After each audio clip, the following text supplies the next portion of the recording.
Dramily.com, unlimited drama series. The fluorescent lights in the condo's community room buzzed like angry wasps, casting that sickly yellow glow that made everyone look like they were fighting the flu. I sat in the back row, nursing my third cup of coffee and wondering why I'd volunteered to be the building's property manager. The answer was simple. Someone had to deal with the complaints, and apparently, I was the only one stupid enough to raise my hand. Next item on the agenda, droned Mr. Heller, our HOA president, adjusting his wire-rimmed glasses, is the ongoing issue with parking violations in the guest spaces. My wife Samantha shifted in her seat 3 rows ahead of me. Even from behind, I could see her checking her phone, probably scrolling through her real estate listings or texting her clients. She looked perfect, as always. Blonde hair swept into that effortless style that probably took her 40 minutes to achieve, wearing a cream-colored blazer that cost more than most people's monthly rent. Eric, Heller's voice cut through my wandering thoughts. You're our property manager. What's your solution to this problem? I stood up slowly, feeling the weight of 24 pairs of eyes turning toward me. The thing about being married to the most successful real estate agent in town is that everyone expects you to be equally impressive. Instead, they get me, the guy who fixes leaky faucets and mediates neighbor disputes about noise levels. Well, I began, clearing my throat, I've been documenting the violations, and most of them occur during evening hours when residents have guests over. I suggest we implement a guest parking permit system. Oh, please, Samantha's voice rang out, clear as a bell and twice as sharp. She turned in her seat to face the room, that practiced smile spreading across her face like she was about to close a $1 million deal. Does anyone else think Eric's solutions are about as exciting as watching paint dry? A few chuckles rippled through the room. My stomach tightened, but I kept my expression neutral. This wasn't the first time she'd made me the punchline of her social performance. I mean, seriously, she continued, standing now and addressing the room like she was hosting her own talk show. Someone should just take my husband and put him out of his misery. He's been working on this parking thing for months. The laughter was louder now. I felt heat creeping up my neck, but I forced myself to stay calm. 20 years as a cop before this gig had taught me how to keep my cool under pressure, even when that pressure was coming from my own wife. Then Brandon Pierce, the 29-year-old tech entrepreneur from Unit 4B, raised his hand with a smirk that made me want to rearrange his perfectly symmetrical features. I'll take him, Brandon said, and the room erupted in laughter. But I caught something in that moment, the way Samantha's smile flickered just for a second, the way her eyes darted to Brandon and back to the crowd. It was subtle, but after 15 years of marriage, I'd learned to read her tells. Actually, Samantha recovered quickly, her voice carrying that fake sweetness she used with difficult clients. I have plenty of room for him at my place. Oh, wait, that is my place too. The room was eating it up. Even Mrs. Quimby, the 70-year-old busybody from 2A, was cackling behind her hand. But I wasn't looking at them anymore. I was watching the exchange of glances between my wife and Brandon Pierce, the way his girlfriend Alicia's face had gone stone cold beside him. My marriage didn't just crack in that moment. It shattered somewhere between the cheese platter and the punchline, leaving me standing there with the pieces cutting into my hands. I sat back down without another word, letting Heller move on to the next agenda item. But my mind was racing, connecting dots I'd been too trusting or too stupid to connect before. The late nights Samantha claimed were client meetings, the way she'd started dressing differently, buying new clothes she never wore around me, the sudden interest in fitness classes that always seemed to run long. The meeting dragged on for another hour, covering thrilling topics like landscaping budgets and elevator maintenance schedules. I participated when required, answered questions about building repairs, and played my part as the reliable, boring husband who fixed things and stayed out of the way. When it finally ended, people filtered out in small groups, their conversations buzzing with gossip and complaints. Samantha was holding court near the refreshment table, surrounded by her usual admirers, Marla from 3C, Kelly, her influencer best friend who was visiting for the week, and a few other neighbors who hung on her every word like she was dispensing wisdom instead of real estate advice. I was packing up my folder of building reports when she approached me, her heels clicking against the polished concrete floor. Eric, you looked like you were about to fall asleep up there, she said, not bothering to lower her voice. Maybe next time, try to show a little enthusiasm. Enthusiasm, I repeated, testing the word. Right, because parking permits are supposed to be riveting entertainment. She rolled her eyes. You know what I mean? You just stand there like a statue. People want to see some personality. Your personality was certainly on full display tonight. Something sharp flashed in her eyes. What's that supposed to mean? Nothing at all, Sam. Just making an observation. She stared at me for a long moment, and I could see her trying to decide whether to escalate this into a full argument or save it for later. She chose later. I'm staying at my aunt's tonight, she said, digging her keys out of her purse. I can't stand looking at your face right now. I pulled out my phone and typed a quick response, then showed her the screen. Tell your ex he can have you soon. Her face went pale, then flushed red. The keys started shaking in her hand, and for the first time in months, I saw genuine emotion crack through her polished exterior. What did you just say? I think you heard me clearly enough. She stood there for another moment, mouth opening and closing like she was trying to find words that wouldn't come. Then, she spun around and marched toward the exit, her heels striking the floor like gunshots. But 20 minutes later, I heard those same heels in our hallway, followed by the sound of our front door slamming hard enough to rattle the windows. I was sitting on our leather couch, her choice, not mine, when she stormed into the living room, keys still clutched in her white-knuckled fist. How dare you, she hissed. How dare you embarrass me like that? I looked up from the building maintenance report I was pretending to read. Embarrass you? That's rich, coming from someone who just turned me into a comedy routine for the entertainment of our neighbors. That was just... People were laughing. It was harmless. Harmless. I set down the papers and really looked at her. The defensive posture, the way she couldn't quite meet my eyes, the slight tremor in her voice that meant she knew she'd crossed a line. Tell me something, Sam. When did I become the joke in our marriage? You're being ridiculous. Am I? Because from where I was sitting tonight, it looked like you were auditioning for a different audience, particularly one specific member of that audience. The color drained from her face again. I don't know what you're talking about. Brandon Pierce, Unit 4B, 29 years old, drives a Tesla, thinks his tech startup makes him God's gift to the world. You're paranoid, maybe. Or maybe I'm finally paying attention. She opened her mouth to respond, but nothing came out.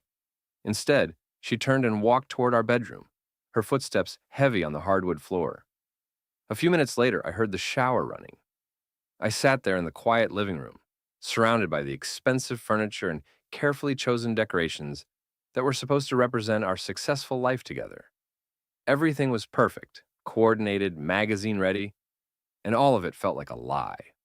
My phone buzzed with a text from Tommy, my old partner from my police days. How'd the condo meeting go? Still dealing with complaints about Mrs. Chen's wind chimes? I typed back, worse. I think my wife just publicly auditioned for a divorce. Want to grab a drink tomorrow? Sounds like you need one. Yeah, I think I do. I turned off the lights and headed toward the bedroom, where I could hear Samantha moving around, probably going through her elaborate nighttime routine. But I stopped at her laptop, sitting open on the kitchen counter where she'd left it in her rush to confront me. The screen was still lit up, showing her email inbox. I shouldn't have looked. In a healthy marriage, I wouldn't have looked. But healthy marriages don't include public humiliation and suspicious glances across community meeting rooms. I clicked on her messages, and my world shifted on its axis.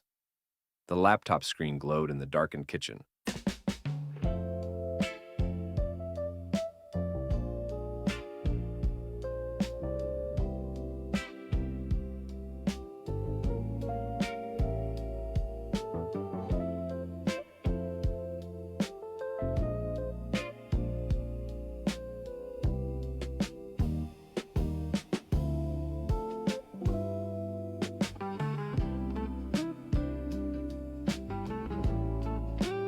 Like a portal to another dimension, one where my wife was someone I'd never met. My hands trembled slightly as I scrolled through the messages, each one a small explosion in my chest. The folder was labeled B, and contained months of conversations that read like a romance novel, written by someone with no imagination and no shame. Brandon's messages were full of corporate buzzwords mixed with amateur poetry. Your innovative approach to our partnership creates synergistic opportunities for growth. Beautiful. Samantha's responses were worse. I dream about optimizing our collaborative efforts. I had to stop reading after the third message exchange because my coffee was threatening to make a return appearance.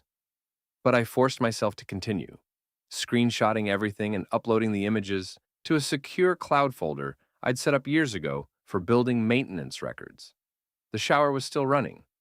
I had time. The messages painted a picture of a relationship that had been developing for months, right under my nose. Late night strategy sessions that were actually dinner dates, weekend property viewings that were actually weekend getaways. The fitness classes that ran long were actually not fitness classes at all. But the worst part wasn't the betrayal. It was the casual cruelty with which they discussed me. Brandon, how's the maintenance man today? Samantha, same as always. Fixing things that aren't broken and breaking things that work fine. I found myself laughing, actually laughing, at the sheer stupidity of it all. Here I was, the guy who'd spent 15 years trying to be the perfect husband, and my wife was treating me like a broken appliance she was too lazy to replace. The shower stopped.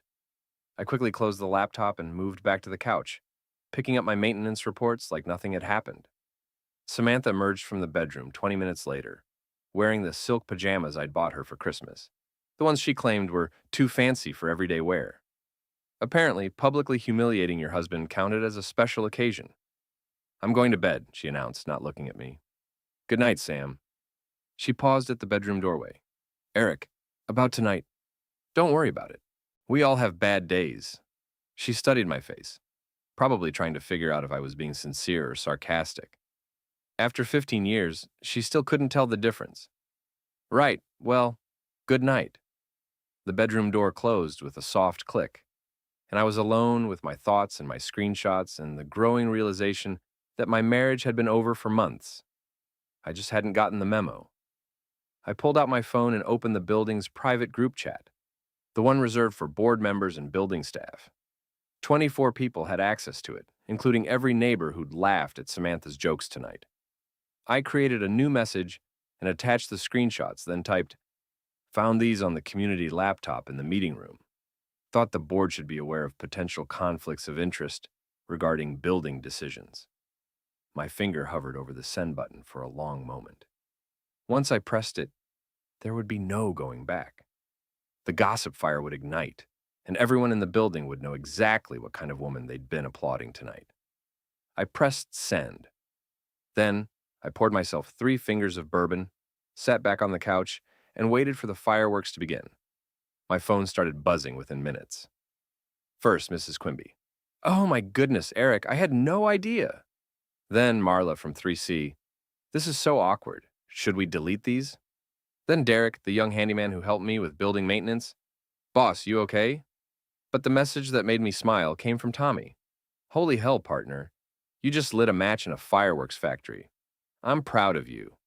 I turned off my phone and finished my bourbon in the quiet darkness of my living room. Tomorrow, Samantha would wake up to discover that her private life had become very public indeed.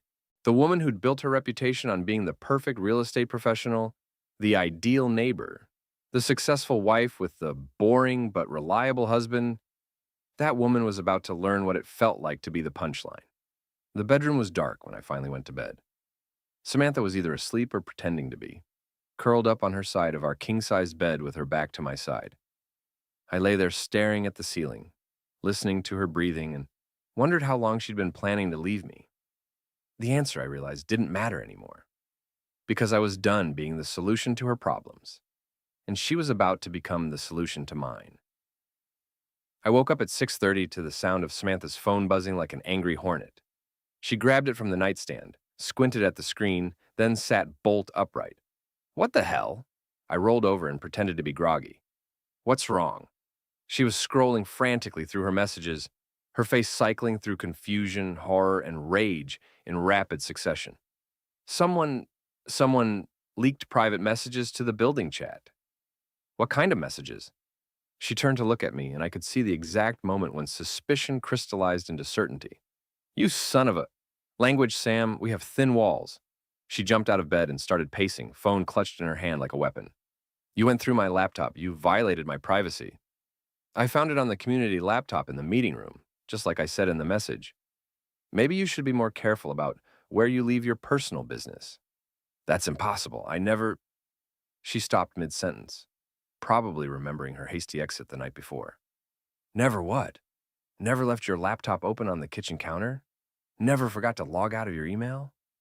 Never thought your boring maintenance manager husband might actually pay attention? She stared at me for a long moment, and I could practically see the wheels turning in her head. She was trying to figure out how much I knew, how much... I saw her get in. I saw everything. Let me explain. Watch more on Grammarly.com. much damage had been done, and how she could spin this to her advantage. Eric, we need to talk. No, Sam, we really don't. I got up, grabbed my clothes, and headed for the bathroom. Behind me, I could hear her phone buzzing again, followed by a string of words that would have made my old police buddies blush. By the time I finished my shower and got dressed, she was in the kitchen, fully clothed and clutching a cup of coffee like a lifeline. Her laptop was closed and her phone was face down on the counter. How bad is it? I asked, pouring my own coffee. How bad is what? The fallout, the gossip, the complete destruction of your carefully crafted reputation. She flinched like I'd slapped her. You don't understand. This could ruin my career. Your career. Right. I took a sip of coffee and studied her face. What about our marriage? Any concern about what this might do to that? Our marriage? She trailed off, and for the first time in months, she looked genuinely vulnerable. Eric, I never meant for it to go this far. How far did you mean for it to go? She didn't answer, which was an answer in itself. I see. I finished my coffee and rinsed the mug in the sink. Well, Sam, I hope Brandon's worth it. Because you're about to find out what life looks like when you're not the queen of the building anymore. I grabbed my keys and headed for the door, leaving her standing in our perfect kitchen with her perfect life crumbling around her perfectly manicured feet. The hallway was unusually quiet as I walked to the elevator, but I could feel eyes watching me through peepholes.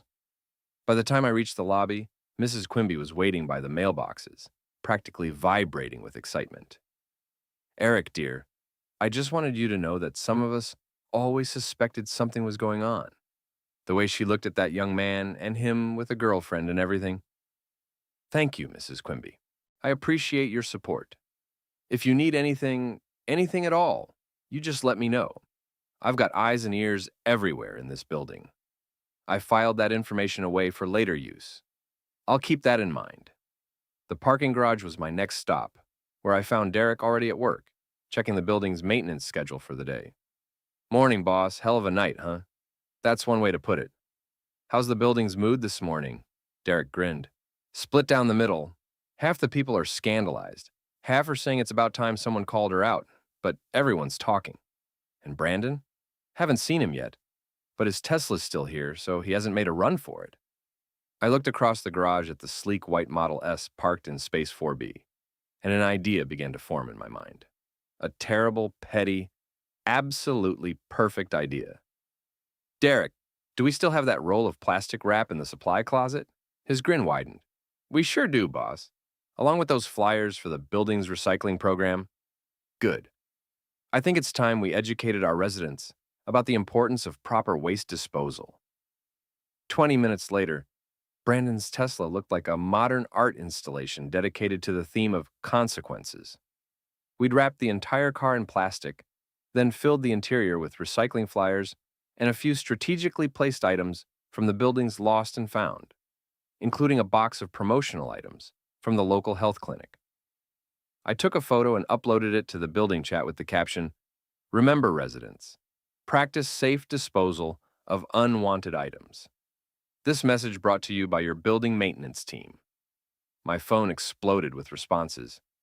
Tommy's was my favorite. Partner, you're an artist. Derek and I were admiring our handiwork when the elevator dinged and Brandon stepped out, coffee in hand, looking like he'd slept about as well as I had.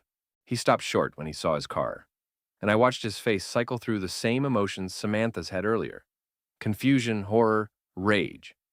What the hell is this? Vandalism, I said mildly. Terrible thing. You should probably file a report.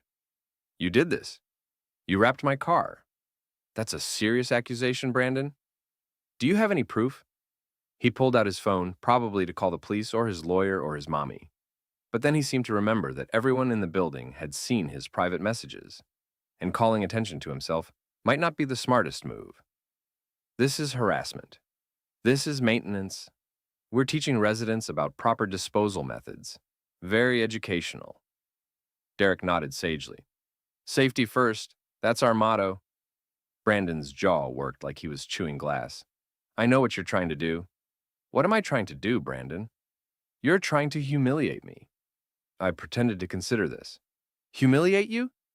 No, that's not my style. I prefer to let people humiliate themselves. Much more efficient. He stormed back to the elevator, leaving his wrapped Tesla behind like a monument to poor decision-making.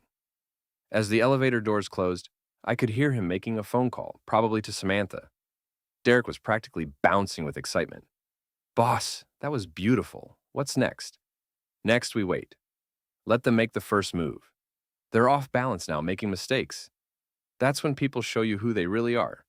And I was very curious to see who my wife really was when she thought she was fighting for her life. The Anchor Bar sits on the waterfront like a weathered guardian. All dark wood and brass fixtures that have seen decades of local drama unfold over pints of beer and plates of fried clams. It's the kind of place where everyone knows your business before you do. And tonight, my business was the hottest topic in town. Tommy was already waiting in our usual booth when I arrived, nursing a beer and grinning like he'd won the lottery. Eric Rollins, you magnificent bastard, he said as I slid into the seat across from him. You've got the whole town talking. Just the building, I hope. Oh, hell no. This spread beyond the building hours ago. Your wife's little love affair is front-page news on every gossip network, from here to Boston. I ordered a bourbon and tried to process that information. How bad? Depends on your perspective. For Samantha, career-ending bad. For you, best thing that ever happened. The bartender, Mike, brought my drink and leaned in conspiratorially. Eric, buddy, I just want you to know, half the guys in here have been in your shoes. You handled it like a champion. I raised my glass. To handling things like champions. Tommy clinked his beer against my bourbon. So, what's the plan? Please tell me you have a plan. I'm working on it. But first, I need to know exactly what I'm dealing with. How deep does this thing go? Deeper than you think. I did some digging today. Called in a few favors from my security company contacts. Your boy Brandon has been busy. This isn't his first rodeo. Tommy pulled out his phone and showed me a series of photos. Brandon at various upscale restaurants with different women, none of whom were his supposed girlfriend Alicia. He's got a pattern. Targets successful women, usually married, usually with something he can use. Money, connections, business opportunities. Your wife wasn't his first conquest, and she wasn't going to be his last. I studied the photos, feeling something cold and calculating settle in my chest. What about Alicia, his girlfriend? That's where it gets interesting. She reached out to me today through a mutual friend. Turns out she's been suspicious for months, but couldn't prove anything, until now. She wants to help? She wants revenge. Apparently, Brandon's been using her credit cards to finance his little affairs. She's got receipts. Literally. The pieces were falling into place, and the picture they formed was uglier than I'd imagined. My wife hadn't just been having an affair. She'd been played by a professional. There's more, Tommy continued. I ran into Marla from your building at the grocery store. She was practically foaming at the mouth, talking about how Samantha's been spreading rumors about you for months. What kind of rumors? The usual stuff cheating spouses say to justify their behavior. You're controlling, abusive, holding her back from her full potential. She's been positioning herself as the victim of a bad marriage to anyone who'll listen. I felt that familiar heat rising in my chest, but I forced it down. Anger was a luxury I couldn't afford right now. I needed to think clearly, plan carefully, and execute perfectly. She's having a wine night tonight, I said. Damage control session with her supporters. You going to crash the party? No, I'm going to let her dig her own grave, but I might help her find the shovel. We spent the next hour planning, and by the time I left the anchor bar, I had a clear strategy. Samantha wanted to play the victim? Fine. But victims don't usually have secret bank accounts and hidden assets, which I discovered while reviewing our financial records that afternoon. The building was buzzing with activity when I returned. I could hear laughter and conversation coming from Unit 3C, Marla's place where Samantha was holding court with her remaining allies. The guest list was smaller than usual, I noticed. Public scandal has a way of thinning the crowd. I took the elevator to the second floor and knocked on Mrs. Quimby's door. Eric, dear, come in, come in. I've been waiting to talk to you. Her apartment was a shrine to 70 years of living. Photographs covering every surface, furniture that had seen decades of use, and the lingering scent of lavender and old books. I wanted to thank you for your support, Mrs. Quimby. Oh, nonsense. That woman has had it coming for years. The way she talks down to people, acts like she's better than everyone else. And poor Alicia. That sweet girl doesn't deserve what that horrible man is putting her through. You know Alicia? Of course I know her. She walks my little precious when Brandon's too busy with his business meetings. She made air quotes around the words, her disgust evident. She's been crying in the hallways for weeks, poor thing. Mrs. Quimby, hypothetically speaking, if someone wanted to know what was happening in this building, who was coming and going, when, with whom, would that be possible? Her eyes lit up like Christmas morning. Hypothetically, I'd say this building has very thin walls and very large windows, and some residents are more observant than others. Hypothetically. Hypothetically, I might mention that certain residents have been receiving visitors at unusual hours, and certain other residents have been leaving the building when they claimed to be staying in for the evening. I smiled. You're a treasure, Mrs. Quimby. I'm a busybody with too much time on my hands.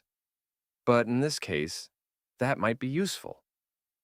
The party in 3C was getting louder, voices carrying through the building's ventilation system.